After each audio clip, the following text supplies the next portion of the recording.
And he pulled out a fucking gun. And he goes, listen, motherfucker, don't you ever call me Martin the Fag. Unless I suck your dick or you suck my dick,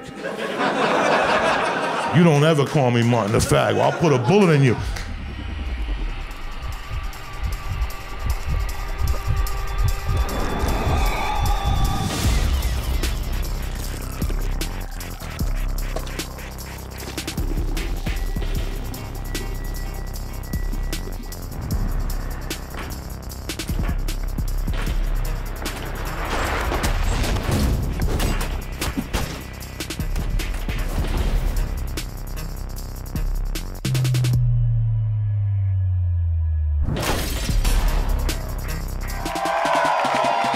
Welcome to This Is Not Happening. I'm Ari Shaffir, and tonight the topic is Bloodline.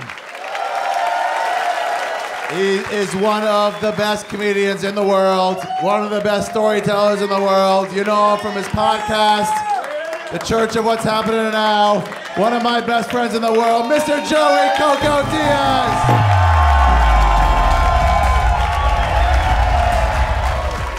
It's so funny like that. You know, Santeria was big to me, and I tell you something, like, you look at me like I didn't cut chicken heads and shit. It was a beautiful religion. The lady who taught it to me, when we came from Cuba, my dad died. My mom took me up to 148th. She was a dark Cuban, real pretty, an African Cuban woman, and she would throw cards, and she would read me little things, and she always read me scriptures. She got me because she had a fucking collie. She had like a lassie dog. That's how she'd suck me in and shit. I'd go up there to play with the lassie, and then she'd cut chicken heads and put spells on me and shit. But I loved this motherfucker. I would go up there. That's why I saw my first dead body on Riverside Highway there. They had a piece of plywood. I was like 6. I went up there, and the kids from the neighborhood. And I lived on the west side at that time, you know, with little like fucking, you know, nice kids. These kids were fucking dirty and shit, so I liked going up there because, and then I'd hang out with my godmother, you know. And my godmother just taught me a lot of things. She always taught me to not hang out in corners because I was like a sponge, and I'd pick up bad energies. And she told me to get a box when I was like 7. And she goes, I want you to put everything that means something to you as you're growing up. You don't have to tell your mom, you don't have to tell nobody. Like your first lock of hair, she wants me to put my boots in there, my birth certificate, any trophies I had, my mom and dad's wedding picture. She just kept telling me, put little things in there.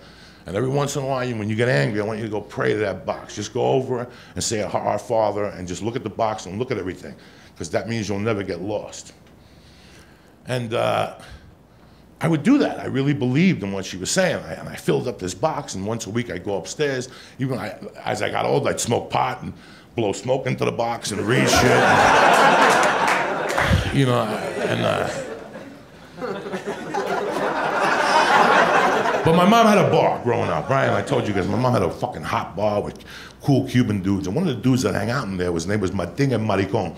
That means Martin the Fag, right? You can't say the word fag, PC people, so we'll call him Martin the gay guy for this story. You know, when I was a kid, I met Martin when I was like 6. I didn't know what to think of him. When you're 6 and you're a young man, and then somebody says a man is gay, I didn't know, I couldn't fathom it in my mind. I just knew he wasn't like everybody else. I didn't even know. He was a tough guy, you know, he was a good-looking dude. He was a seamstress in the daytime for a play. But at night, he sold coke in the city to all CBGBs and shit. This is like the fucking mid-70s. This guy, he would fucking pop in front of me and snort those poppers and shit. I didn't know how to feel about Martin until one day we were at the bar in the afternoon and I was playing pinball behind him, like 10 feet from him, and some guy goes, look who it is, Martin the Fag. And he pulled out a fucking gun. And he goes, listen, motherfucker, don't you ever call me Martin the Fag. Unless I suck your dick or you suck my dick, you don't ever call me Martin the Fag. I'll put a bullet in you. But I was in direct fire with them. So my mother's yelling, Martin, Coco's here. And he's like, fuck Coco. Coco needs to see this. This is called respect. Listen, the next day I almost sucked his dick. Do you understand me? I never saw nobody pull a gun on nobody. Never mind threaten him and hold the gun all the way out the door. He just fucking pointed it at him. And he goes, I'll fucking get you later. And 2 days later, he came to my door and he apologized. I'm like, Martin, you're my fucking Charles Bronson. Nobody's ever pulled the gun on nobody. And you know, this guy was he was a man that his sexual preference was other men. You know, but I'm gonna tell you something, because I know there's some gay people here tonight. He opened the door for you motherfuckers.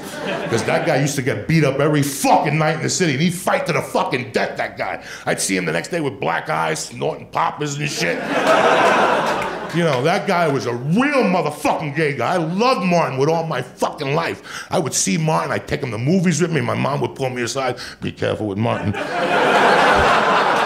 careful, I don't wanna hear no fucking stories. But I love Martin. I didn't care. I didn't fucking care. At that age, I was tight with Martin. I'd go to Martin's house. He'd tell me about the bands he saw. He saw The Clash, The Police. He used to tell me about all this fucking music, and I loved Martin. So my mom died, and I had that fucking box. But I moved in with this Italian family. I couldn't bring my Santeria box with these fucking savages, so. I left a box with Martin the Fag, and I would go to his house once a week and pray. And Martin was into Santeria also, and he'd talk to me. But one night I'm there, when I'm like in 1981, 82, and I'm looking at this box, and it's got some cocaine, and I take a few bumps out of it, and it's tremendous cocaine. It was off the hook. You know, all those years, I didn't talk to Martin about coke. And even now that I was doing coke, I wouldn't tell Martin. I was too ashamed. But I went over there, and I looked in the box, and he had a big bag of blow. So like a month later, I robbed Martin. My stupidity, I robbed him. Like, just like a jerk off that I was, it's 18 or 19. I robbed Martin, but I left my box in there. So this was 1982. In 85, I left Jersey, and I didn't talk to Martin. But let me tell you how bad of a bum Martin was. Martin knew that I visited my mom's grave, and he would leave me little notes. I'm gonna fucking kill you, cocksucker.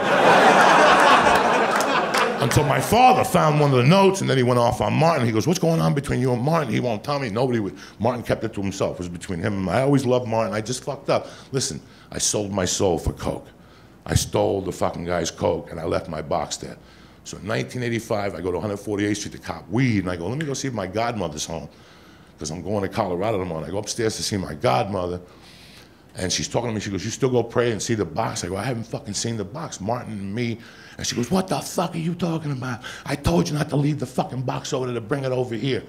And she tells me, she goes, are you doing cocaine? I lied to her. I go, never. And she goes, you're not supposed to do cocaine. It's in your fucking numbers. And listen, don't do business with 3 people, because 2 of them will corner up on you, and you'll get fucked up. Sure enough, I got arrested for fucking kidnapping with 3 fucking guys. Anyway, that's a complete different fucking situation. But I never saw her again. I went to Colorado, and I didn't come back to New York till 91. I went looking for that fucking box, and Martin had long gone. My godmother had long gone. I was lost, guys. I didn't know. And deep down inside, I knew I had sold my soul. So in 2013, I got a Twitter message to do a story about Santeria in England. And I do the story for this blog site in England. About a year later, do you know I wake up one morning, there's a tweet, and it says, hi, my name is Miriam, whatever my name is. We have your box. I'm married to your godmother's son. She passed away and left us your box. I flew to Miami a month later. I picked up my fucking box. Everything was in there. My hair curls, my baby shoes, my fucking trophies, my mom's pictures, my saints. And I got my soul back. I got my fucking soul back. Not too many people could ever get their fucking soul. So that's my story. Thank you very much, guys.